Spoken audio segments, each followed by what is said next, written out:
The Lorax by Dr Seuss. At the far end of town where the grickle grass grows and the wind smells slow and sour when it blows, and no birds ever sing excepting old crows, is the street of the lifted Lorax. And deep in the grickle grass, some people say, if you look deep enough you can still see today where the Lorax once stood just as long as it could before somebody lifted the Lorax away. What was the Lorax, and why was it there? And why was it lifted and taken somewhere from the far end of town where the grickle grass grows? The old Onceler still lives here. Ask him, he knows. You won't see the Onceler, don't knock at his door. He stays in his lurkum on top of his store. He lurks in his lurkum cold under the roof where he makes his own clothes out of muffed moof.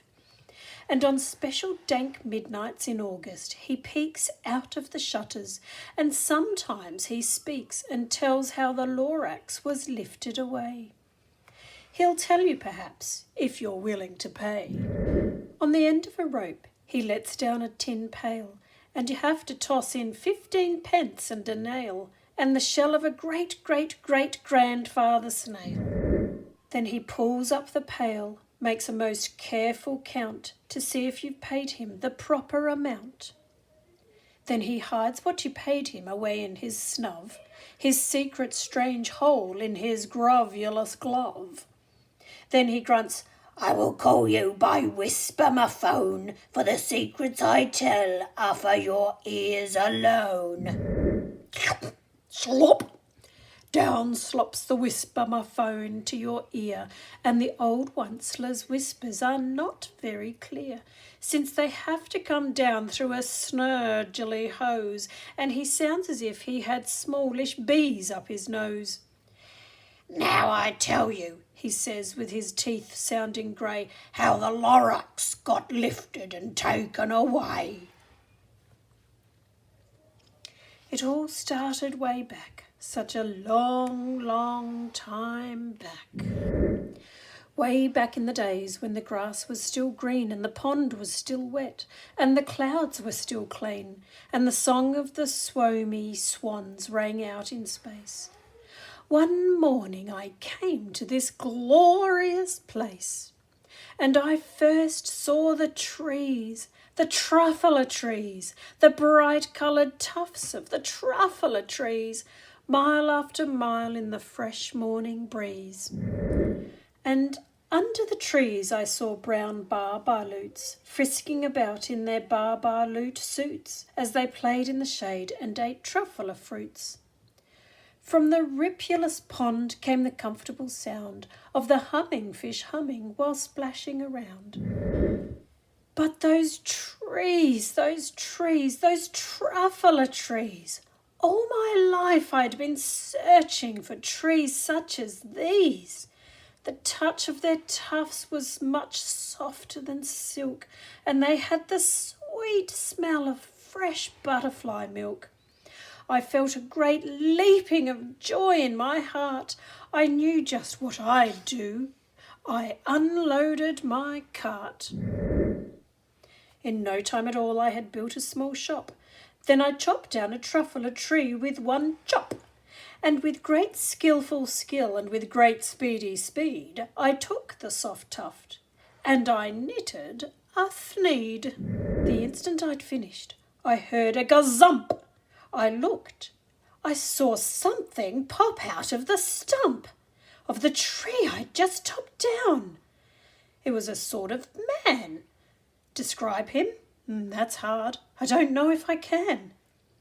He was shortish and oldish and brownish and mossy, and he spoke with a voice that was sharpish and bossy. Mister, he said with a sawdusty sneeze, I'm the Lorax. I speak for the trees. I speak for the trees, for the trees have no tongues, and I'm asking you, sir, at the top of my lungs. He was very upset as he shouted and puffed. What's that thing you've made out of my truffula tuft? Look, Lorax, I said, there's no cause for alarm. I just chopped one tree. I'm doing no harm. I'm being quite useful. This thing is a thneed. A thneed's fine something that all people need. It's a shirt, it's a sock, it's a glove, it's a hat. But it has other uses, yes, far beyond that. You can use it for carpets, for pillows, for sheets or curtains or covers for bicycle seats. The Lorax said, "Sir, you're crazy with greed. There's no one on earth who would buy that tall full thneed." But the very next minute I proved he was wrong, for just at that minute a chap came along and he thought that the thneed I had knitted was great. He happily bought it for $3.98. I laughed at the Lorax. "You poor stupid guy. You never can tell what some people will buy." "I repeat," cried the Lorax, "I speak for the trees." "I'm busy," I told him. "Shut up, if you please." I rushed across the room and in no time at all built a radio phone. I put in a quick call. I called all my brothers and uncles and aunts and I said, "Listen here, here's a wonderful chance for the whole Onceler family who might get mighty rich. Get over here fast, take the road to North Nitch, turn left at Wee Hawken, sharp right at South Stitch." And in no time at all, in the factory I built, the whole Onceler family was working full tilt. We were all knitting thneeds just as busy as bees, to the sound of the chopping of truffler trees. Then, oh baby, oh, how my business did grow. Now chopping one tree at a time was too slow. So I quickly invented my super axe hacker, which whacked off 4 truffler trees at one smacker. We were making thneeds 4 times as fast as before, and that Lorax, he didn't show up anymore. But the next week he knocked on my new office door. He snapped, "I'm the Lorax who speaks for the trees, which you seem to be chopping as fast as you please. But I'm also in charge of the brown bar-loots, who played in the shade in their bar-loot suits and happily lived eating truffler fruits. Now, thanks to your hacking my trees to the ground, that's not enough truffler fruit to go round, and my poor bar-loots are getting all the crummies because they have gas and no food in their tummies. They loved living here, but I can't let them stay. They'll have to find food, and I hope that they may. Good luck, boys," he cried, and he sent them away. I, the Onceler, felt sad as I watched them all go. But business is business, and business must grow, regardless of crummies in tummies, you know. I meant no harm, I most truly did not, but I had to grow bigger, so bigger I got. I biggered my factory, I biggered my roads, I biggered my wagons, I biggered the loads of the thneeds I shipped out. I was shipping them forth to the south, to the east, to the west, to the north. I went right on biggering, selling more thneeds, and I biggered my money, which everyone needs. Then again he came back. I was fixing some pipes when that old nuisance Lorax came back with more gripes. "I'm the Lorax," he coughed and he whiffed. He sneezed and he snuffled, he gargled, he sniffed. "Onceler," he cried with a crufulous croak. "Onceler, you're making such smogulous smoke. My poor swummy swans, why they can't sing a note. No one can sing who has smog in his throat." "And so," said the Lorax, "please pardon my cough, they cannot live here, so I'm sending them off. Where will they go? I don't hopefully know. They may have to fly for a month or a year to escape from the smog you've smogged up around here."